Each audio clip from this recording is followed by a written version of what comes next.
Okay, well, this morning we're going to be looking at Genesis chapter 27. And it is a rather long passage. And so in order to understand what's happening in Genesis 27, I just want to quickly remind you a little bit of from where we have come and some of the context that we've already seen within the book of Genesis. So to do that, we need to look back just ever so briefly at Genesis chapter 25. This really helps set the stage for Genesis chapter 27. So if you want to look in your Bibles with me at Genesis chapter 25, we'll begin quickly at verse 19.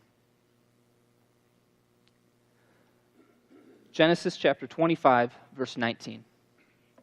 This is the account of the family line of Abraham's son, Isaac. Abraham became the father of Isaac, and Isaac was 40 years old when he married Rebekah, daughter of Bethuel the Aramean, from Padan Aram, and sister of Laban the Aramean. Isaac prayed to the Lord on behalf of his wife, because she was childless. The Lord answered his prayer, and his wife Rebekah became pregnant. The babies jostled each other within her, and she said, "Why is this happening to me?" So she went to inquire of the Lord. And the Lord said to her, "Two nations are in your womb. Two peoples from within you will be separated. One people will be stronger than the other, and the older will serve the younger."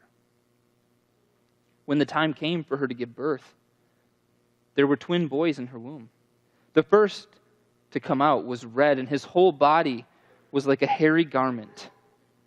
So he was named Esau, which means hairy. After this, his brother came out, his hand grasping Esau's heel. So he was named Jacob, which basically rhymes with the Hebrew word for deceiver or heel grasper. Isaac was 60 years old when Rebekah gave birth to them. Okay, so the first thing that you need to remember to understand the rest of what we're going to talk about this morning in chapter 27 is that the Lord gave a special oracle and message to Rebekah that the older would serve the younger. The second important piece of information that you need to remember is what happens in just a few more verses. Pastor Chris preached about this about 2 weeks ago. When Esau, the hunter and man of the woods, a very Kent City-like man, came in and he was quite famished, his brother was making stew, and he said, "What good is my birthright if I'm dead?" And so he sold his birthright to his younger brother Jacob. So with that in mind, we're going to pick up in the very end of chapter 26. And since this is a pretty long passage, I've asked a few people to come and help me read this. So please follow along and listen as we read. We're going to begin in Genesis chapter 26, verse 34.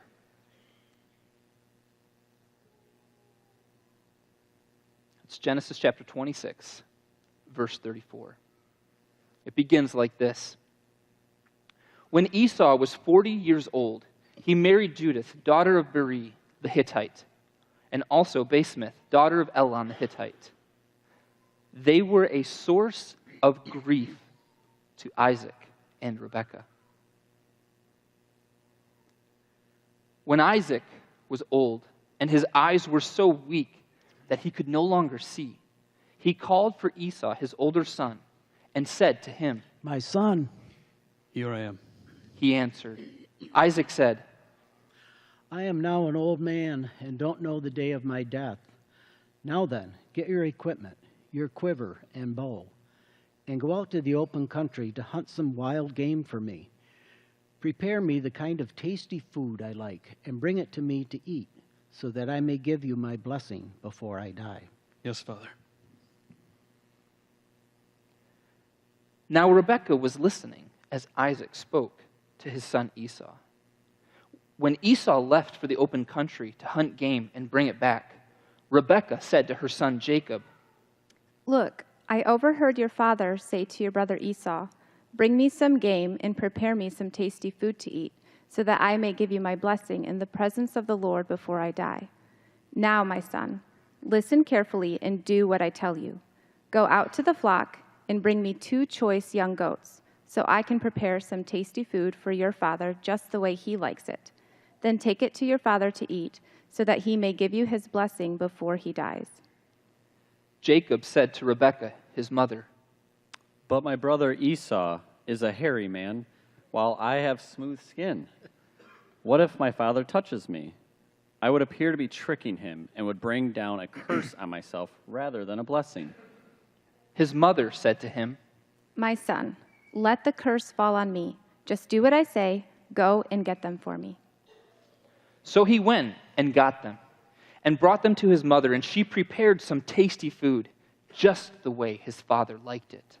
Then Rebekah took the best clothes of Esau, her older son, which she had in the house, and put them on her younger son, Jacob. She also covered his hands and the smooth part of his neck with goatskins. Then she handed to her son Jacob the tasty food and the bread she had made. He went to his father and said, "My father." "Yes, my son." He answered. "Who is it?" Jacob said to his father, "I am Esau, your firstborn. I have done as you told me. Please sit up and eat some of my game, so that you may give me your blessing." Isaac asked his son, "How did you find it so quickly, my son?" "The Lord your God gave me success." He replied. Then Isaac said to Jacob, "Come near so I can touch you, my son, to know whether you are really my son Esau or not." Jacob went close to his father, who touched him and said, "The voice is the voice of Jacob, but the hands are the hands of Esau." He did not recognize him, for his hands were hairy like those of his brother Esau. So he proceeded to bless him. "Are you really my son Esau?" He asked. "I am." He replied. Then he said, "My son, bring me some of your game to eat so that I may give you my blessing." Jacob brought it to him, and he ate. And he brought him some wine, and he drank. Then his father Isaac said to him, "Come here, my son, and kiss me." So he went to him and kissed him. When Isaac caught the smell of his clothes, he blessed him and said, "Ah, the smell of my son is like the smell of the field that the Lord has blessed. May God give you heaven's dew and earth's richness, and abundance of grain and new wine. May nations serve you and peoples bow down to you. Be Lord over your brothers, and may the sons of your mother bow down to you. May those who curse you be cursed, and those who bless you be blessed." After Isaac finished blessing him, and Jacob had scarcely left his father's presence, his brother Esau came in from hunting. He too prepared some tasty food and brought it to his father. Then he said to him, "My father, please sit up and eat some of my game, so that you may give me your blessing." His father Isaac asked him, "Who are you?" I'm your son, He answered. your firstborn, Esau." Isaac trembled violently and said, "Who was it then that hunted game and brought it to me? I ate it just before you came in and blessed him, and indeed he will be blessed." When Esau heard his father's words, he burst out with a loud and bitter cry and said to his father, "Bless me! Me too! My father, bless me!" But he said, "Your brother came deceitfully and took your blessing." Esau said, Isn't he rightly named Jacob? This is the second time he's taken advantage of me. He took my birthright, and now he's taken my blessing. Then he asked, Haven't you reserved any blessing for me? Isaac answered Esau, "I have made him lord over you, and have made all his relatives his servants. I have sustained him with grain and new wine. So what can I possibly do for you, my son?" Esau said to his father, Do you have only one blessing, my father? Bless me too, my father, please. Then Esau wept aloud. His father Isaac answered him, "Your dwelling will be away from the earth's richness, away from the dew of heaven above. No. You will live by the sword, and you will serve your brother. But when you grow restless, you will throw his yoke from off your neck. Esau held a grudge against Jacob because of the blessing his father had given him. He said to himself, The days of mourning for my father are near, and then I will kill my brother Jacob. When Rebekah was told what her older son Esau had said, she sent for her younger son Jacob and said to him, Your brother Esau is planning to avenge himself by killing you. Now then, my son, do what I say. Flee at once to my brother Laban in Haran.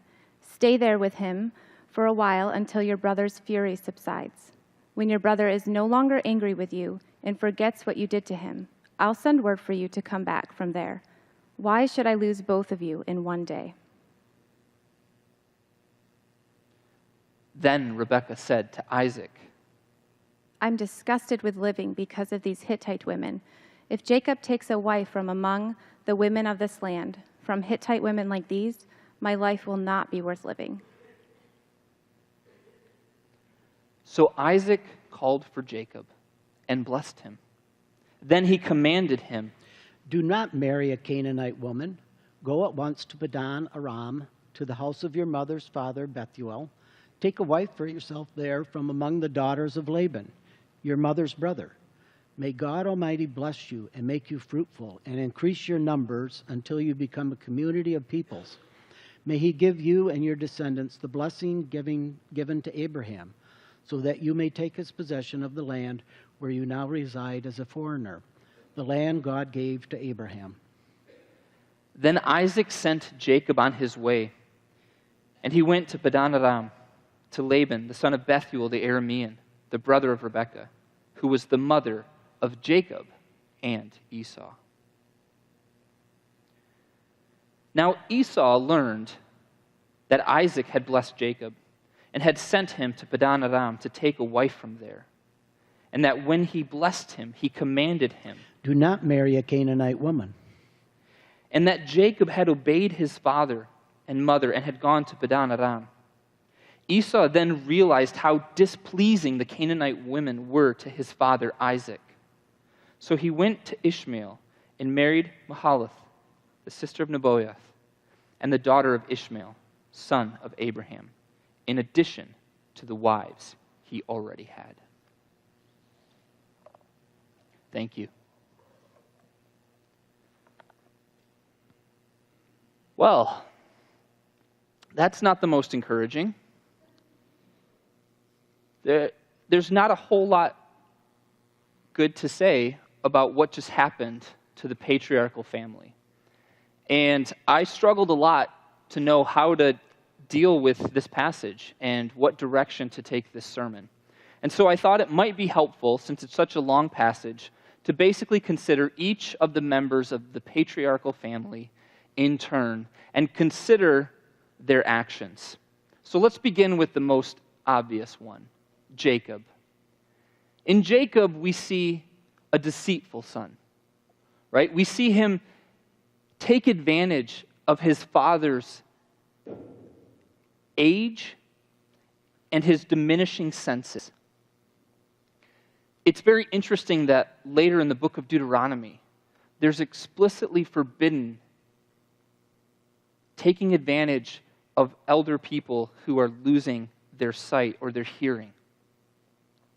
Not only does Jacob live up to his name as a deceiver, but he also steals from his brother a blessing of unimaginable magnitude.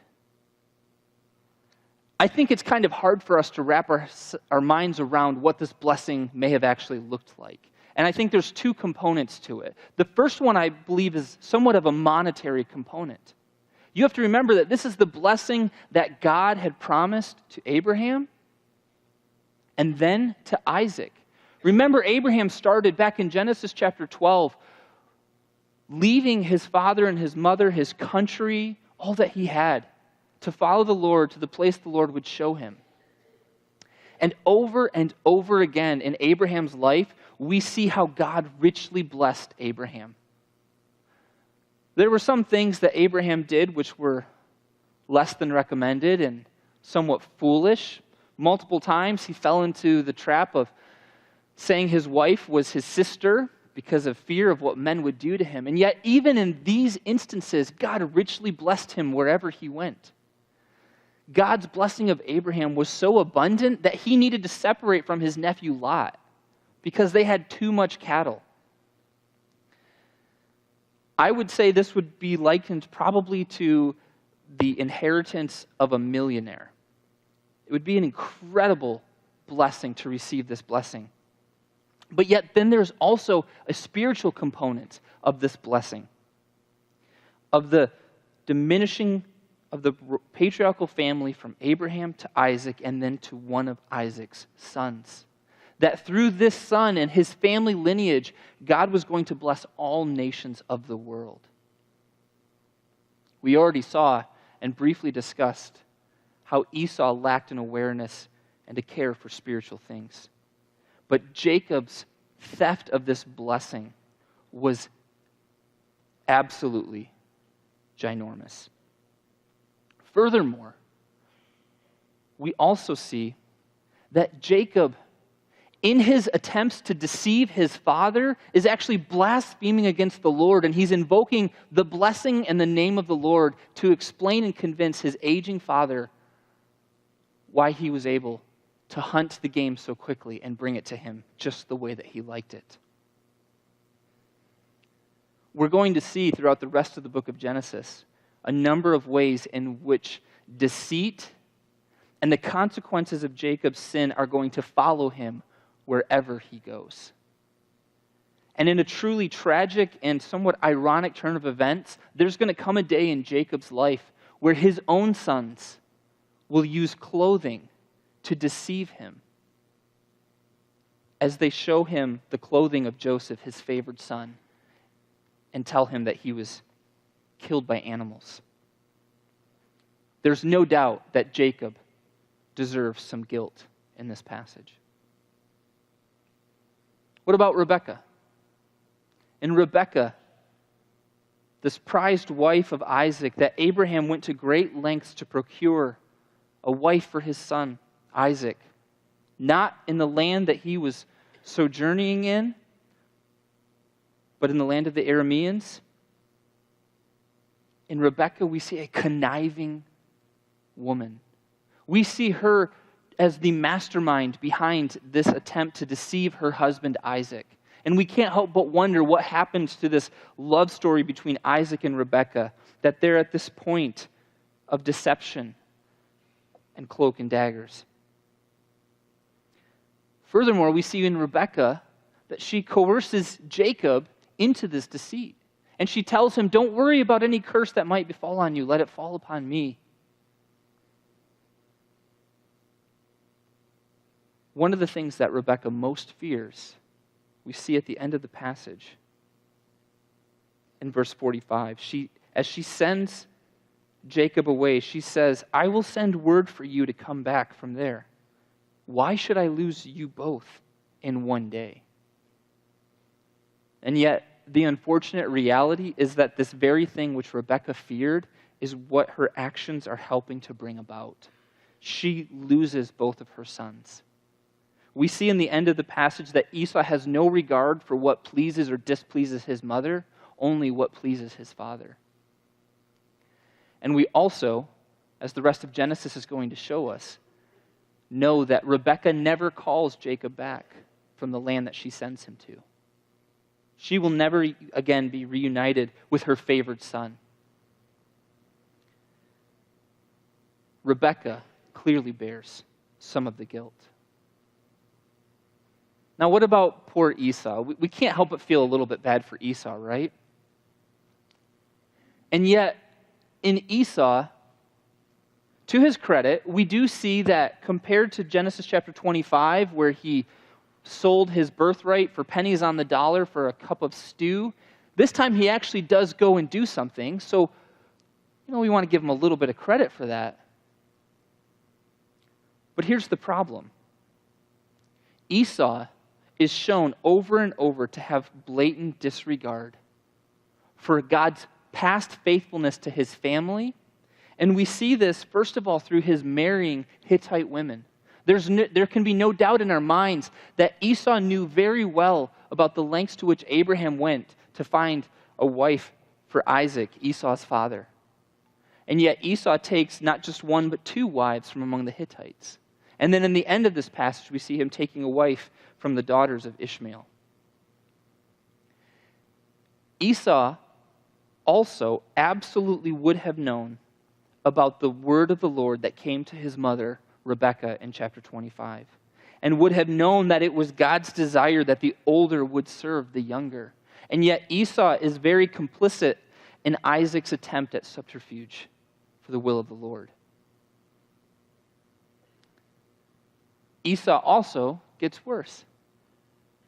As when all is said and done, Esau is plotting murder in his heart and planning to pacify himself by murdering his twin brother, Jacob. And in doing so, Esau would join the ranks of men like Cain, who killed his brother Abel, or Lamech, who takes disproportionate amounts of revenge against those who have wronged him. There can be no doubt that Esau also bears some guilt. Now, what about poor old Isaac? We can't help but feel a little bit bad for Isaac as he's losing his faculties. He's unable to see well. And yet, in Isaac, we see that Isaac has failed as a father in passively fathering his son Esau. In not taking and commanding him, as he did with Jacob, to take a wife from among the Arameans.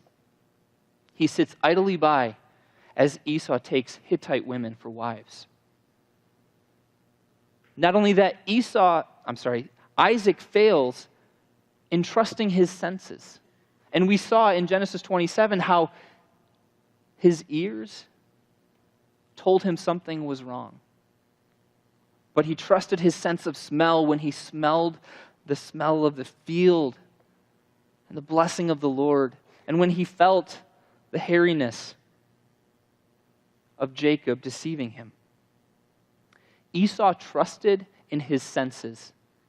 And we see that Esau ends up being shown to be spiritually blind to what the Lord was seeking to accomplish through his family.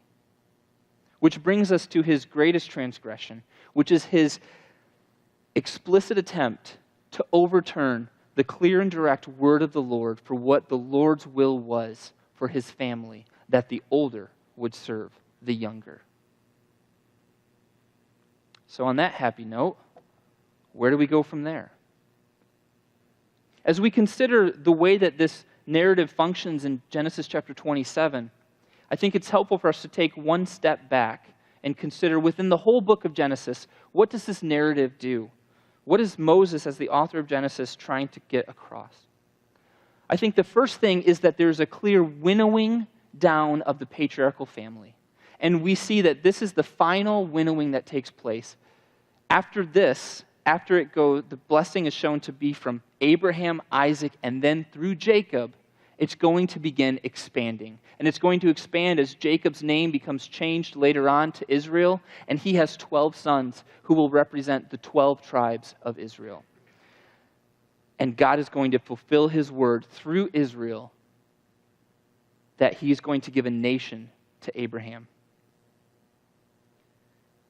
If we take yet one more step back and look at the way that this narrative functions within the rest of the Pentateuch, the first 5 books of the Bible, I think we see some very important lessons for Israel, for them to remember. Israel needs to be aware that they are going to be tempted to walk in the way of Esau, who was ignorant of God's past faithfulness to his family. More than that, Esau readily played the victim and refused to take responsibility for his actions in selling his birthright. Israel also, as they get ready to enter the promised land, is going to be tempted to walk in the way of Isaac,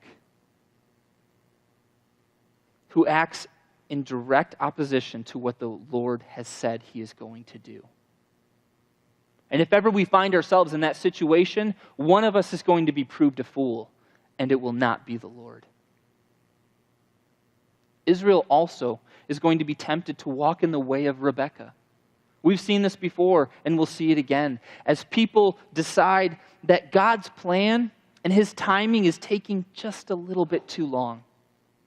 Maybe God needs just a little bit of help from us to accomplish his purposes. Israel and we ourselves need to watch out. Finally, Israel is going to be tempted to walk in the way of Jacob, trying to seize a God-given thing in the wrong way or at the wrong time. And we also know each of these temptations as well. And if we take yet one last step even further back, we come to something truly astonishing. As we realize that this family saga that takes place, something that belongs in the tabloids that would make our modern news and media go absolutely nuts, this family feud, which is of unbelievable proportions, this is the family into which the Father was pleased to send his only Son. Into a lineage of brokenness, betrayal, deceit, and plotting murder. We see that in Christ, ultimately, the blessings and promises of Abraham are going to come true. We see that Christ took our betrayal and he has washed it away by his blood. We also see that Christ has taken our deceit, our believing of lies and sin and our deadness to sin, and he has given us truth. Christ tells us in John chapter 14 that he alone is the way to the Father. And finally, we see that Christ was murdered in your place and in mine, so that we could become, by faith in him, sons and daughters of God. And so at this time, I'd like to invite the deacons to come forward. We're going to transition to celebrating, remembering, and proclaiming the good news of who Jesus is and what he's done, that God has realized his promises to Abraham, Isaac, and Jacob, and that nothing that any of them could do could impede the faithfulness of the word of the Lord.